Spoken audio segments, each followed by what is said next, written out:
नमस्कार बच्चों, कैसे हैं आप।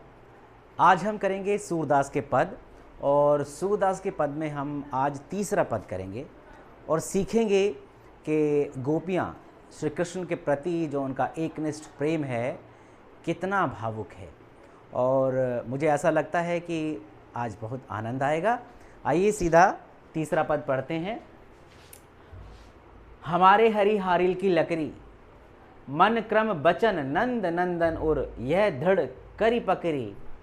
जागत सोवत स्वप्न दिवस निसी, कान कान जकरी।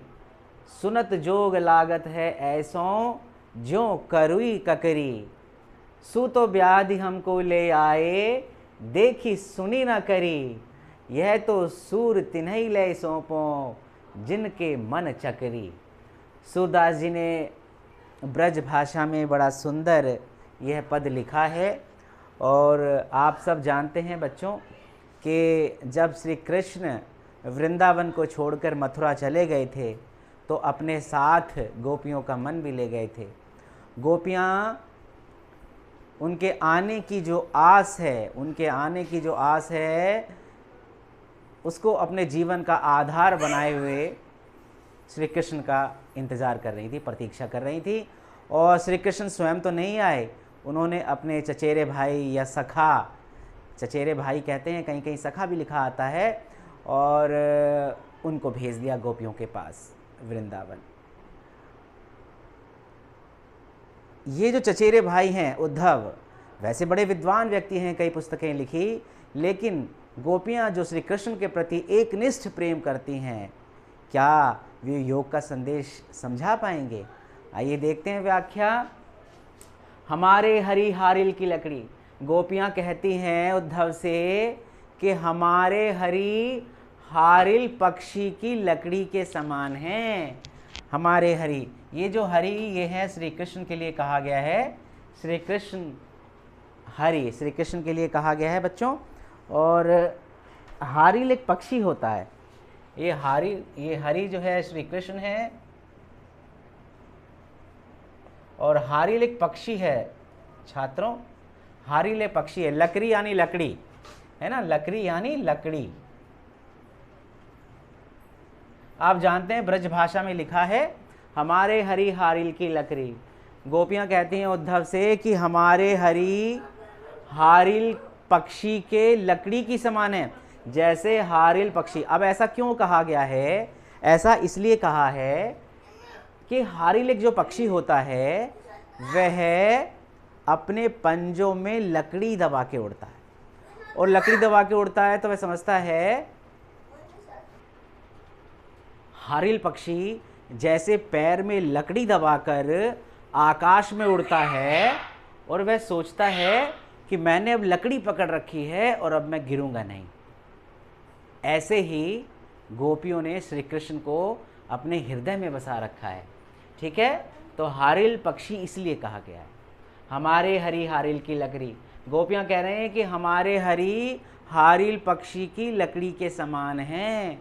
जैसे हारिल पक्षी लकड़ी को दबाकर उड़ता है, ऐसे ही हमने श्री कृष्ण को अपने मन में बसा रखा है। गोपियां कहती हैं मन क्रम बचन नंद नंदन और यह दृढ़ कर पकड़ी।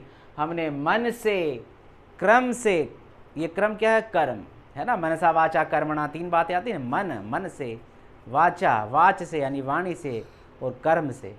मनसा वाचा कर्मणा, मनसा वाचा कर्मणा है ना। हमने वचन से, कर्म से और वचन से, मन से, कर्म से और वचन से, नंद कहते हैं नंद बाबा, नंदन कहते हैं पुत्र को, उर कहते हैं हृदय को, है ना। यह दृढ़ करी पकड़ी है, दृढ़ता से अपने मन में बसा रखा है। अर्थात इस लाइन का अर्थ है कि हमने नंद बाबा के लड़के अर्थात श्री कृष्ण को मन से, कर्म से, वचन से, दृढ़ता से अपने मन में बसा रखा है।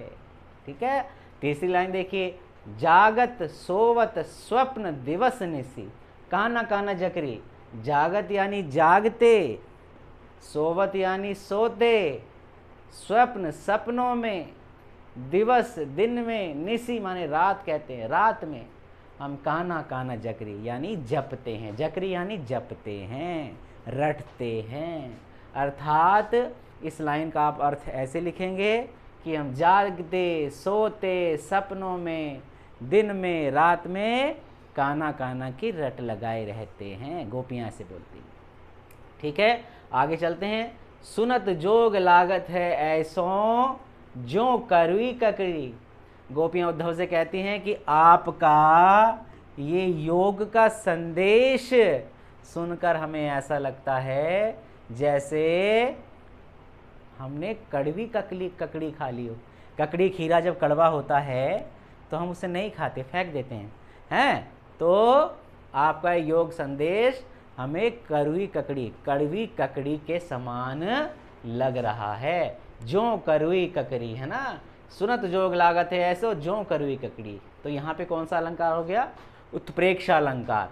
यहाँ पर उत्प्रेक्षा अलंकार हो गया। उपमेय और उपमान की समानता हो गई है एक तरह से, है ना। तो यहाँ क्या हो गया है? उत्प्रेक्षा अलंकार। आगे लाइन देखिए, सू तो व्याधि हमको ले आए देखी सुनी ना करी। ऐसी व्याधि माने होता है रोग, आदि व्याधि रोग होते हैं ना, है ना, मानसिक और शारीरिक रोग। सू तो व्याधि, ऐसा रोग आप हमारे लिए ले आए हैं, हमने ना देखा ना सुना ना कभी करी यानी भोगा। ठीक है, तो आप हमारे लिए योग के माध्यम से एक ऐसा रोग ले आए हो जो हमने ना कभी सुना है ना देखा है और ना ही कभी भोगा है। आखिरी लाइन देखते हैं, छठी। सू तो सूर तिनहि ले सौंपो जिनके मन चकरी।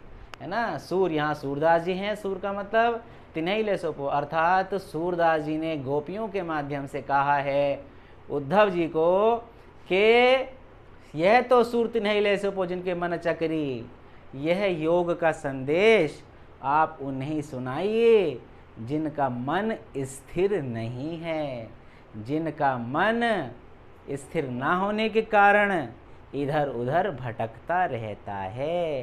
अर्थात गोपियाँ कहती हैं कि हमारा मन श्री कृष्ण के प्रति एक निष्ठ है और श्री कृष्ण को हमने अपने मन में बसा रखा है।